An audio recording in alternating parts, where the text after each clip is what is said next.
Hi, 7th graders. This is the mini lesson for lesson 1.1 in our book. Please mark your text along with me. Pat's Flower Shop specializes in growing and selling large daisies. On a typical summer day, you may hear florists say one of these statements. In the Daisy Smile bouquet, there are 2 white daisies for every 3 orange daisies. In the Daisy Smile bouquet, 2 out of every 5 daisies are white. 5 daisies cost $7.50, and there are 10 daisies in a small vase. I'm circling A because that's representing the number 1 in this case. In each statement, the florist is comparing 2 different quantities. In mathematics, we use ratios to make comparisons. A ratio is a comparison of 2 quantities using division. Let's consider the statement. In the Daisy Smile bouquet, there are 2 white daisies for every 3 orange daisies. The relationship between the 2 types of daisies can be represented in several ways. One way to represent the relationship is to draw a picture or a model. That's what they have here, 2 white. This represents the orange. From the model, you can make comparisons about the different quantities. We could compare white to orange daisies. We could compare orange to white daisies. We could compare white to the total number of daisies or orange to the total number of daisies. Each comparison is a ratio. The first 2 comparisons are called part to part. I'm going to write that right here. Part to part ratio. The last 2 comparisons are part to whole. Part to whole ratios. Please add this.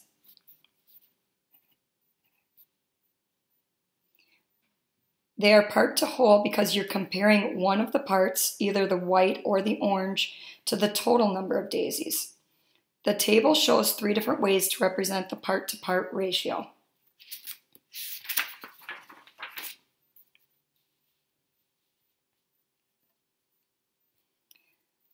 Ratios can be written 3 ways. We can write them in words, with a colon, or in fractional form.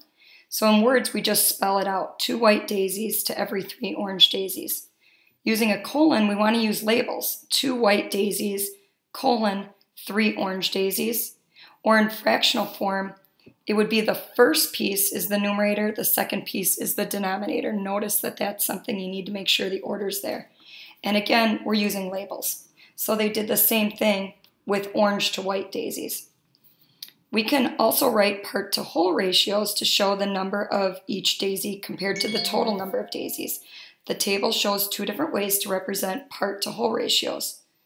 So again, now in this table, we can do it in words with a colon or in fractional form, but this time you're noticing that it's the total daisies. So we have 2 white daisies to every 5 total daisies. With the colon in fractional form, again, this first piece is the numerator. Notice that when you write a ratio using the total number of parts, you are also writing a fraction. A fraction, I'm going to double underline that, is a ratio that shows a part to whole relationship. So I'm going to write right here in this box, fraction. Up above in the box, I'm not going to be able to write fraction because this is a part-to-part relationship. It is not a part-to-whole. That's why it says it's in fractional form.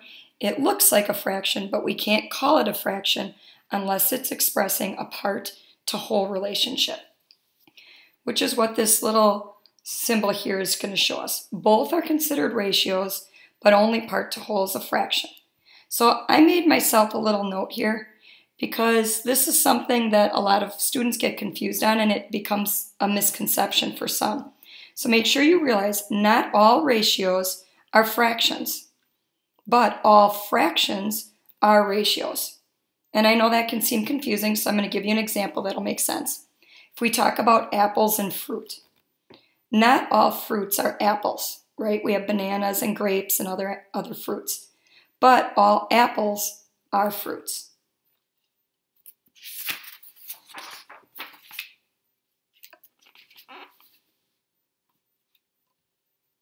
Okay, so far you've seen ratios with the same unit of measure. In this case, we've been working with daisies. However, remember, ratios are comparisons of two quantities. Sometimes ratios can be a comparison of two different quantities with different units of measure. When this occurs, we call this type of ratio a rate. A rate, double underline, is a ratio, but it compares two quantities that are measured in different units. The two shown statements represent rates. So we have 5 daisies, that's 1 unit of measure, costs $7.50. So we have daisies, we have money. There are 10 daisies in 1 small vase. Again, different units, daisies and vase. So we're going to write each statement as a rate using colons and in fractional form. So they used the words here. With a colon, I'm going to write 5 daisies, colon, $7.50. In fractional form, remember this needs to be my numerator, 5 daisies over $7.50. Labels are really important, you guys. We're going to skip B, and we're going to look at what a unit rate is. Unit rate's a special kind of rate. It's a comparison of two measurements, because it is a rate, in which the denominator has a value of 1 unit. So when we look back at the statements from question 1, let's figure out which one is a unit rate. When I go back up to these two statements, the one that is a unit rate would be this one because it's in 1 small base. You have to have a 1 for your denominator. So I'm just going to draw an arrow, and I'm going to select this one. This concludes our mini lesson, but I want to just share with you a few things to notice when you're going to be working. I would like you to work through the problems on page 7 and 8. When you get to 9, I would like you to make note that I would like you to mark the text for the 3 key terms on this page. Now these will be easy to find because they are in bold. The other thing I would like is, as I mentioned earlier, I'm really all about labels. It will make things easier for you in the long run. So in this example here, I really would have liked that because this says white daisies for the numerator, that we write white daisies over here as well. And this is total daisies, so this will be total daisies. And again, for the example on the bottom, if you would add total daisies, because now my numerator is total daisies, and then white daisies in the denominator, add white daisies. Continue working through page 10. When you get to page 11, again, there is a key term. Please mark that in your text.